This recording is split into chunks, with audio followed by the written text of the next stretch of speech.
Here's a what, why, and how activity where students will think about what are we learning, why are we learning it, and when will we know that they've learned it.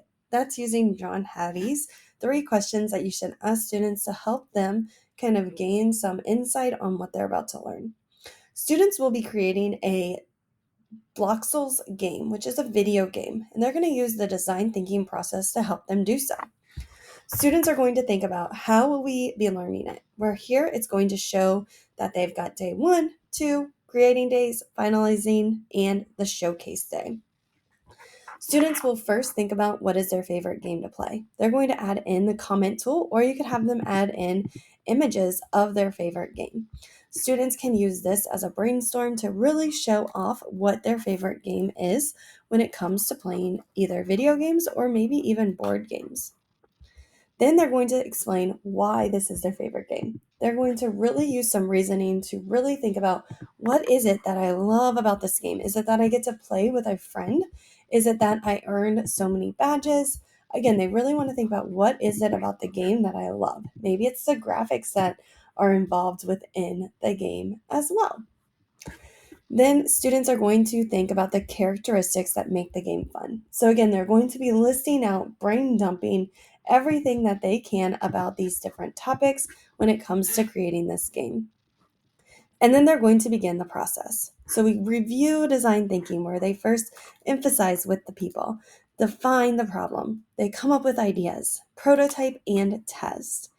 First thing is students are going to think about putting themselves in the shoe of a user. So they're going to think about who is the game for? Who is the person that they are going to be focusing on for their game?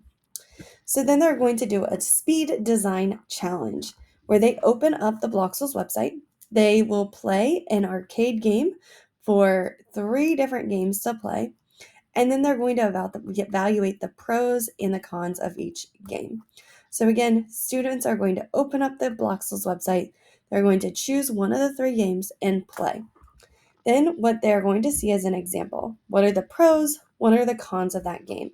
Here's game 1. They're going to do it again for game 2 and then again for game 3. After that, students are ready to define. They're going to think about their own game.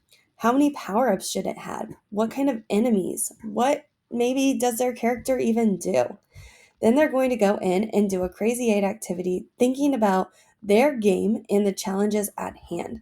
Students will come up and kind of think about how they want to design their game with 8 different ideas, and they can draw, write, say to get out their 8 different ideas. Usually by the 4th one, students sometimes struggle. So even encouraging them to list out their worst idea can really help.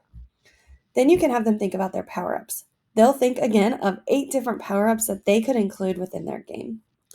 Step 4 is developing. Students are ready to create, and there's 2 roadmaps here to support students with these 2 games that they can kind of decide. So maybe they want a performer game or top-down game. There are roadmaps to support students along each way of their journey.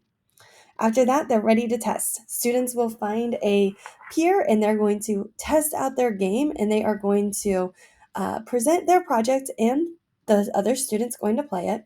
Then they're going to get feedback on what they liked and what they wondered. The student's going to reflect on that feedback and made the appropriate changes as needed.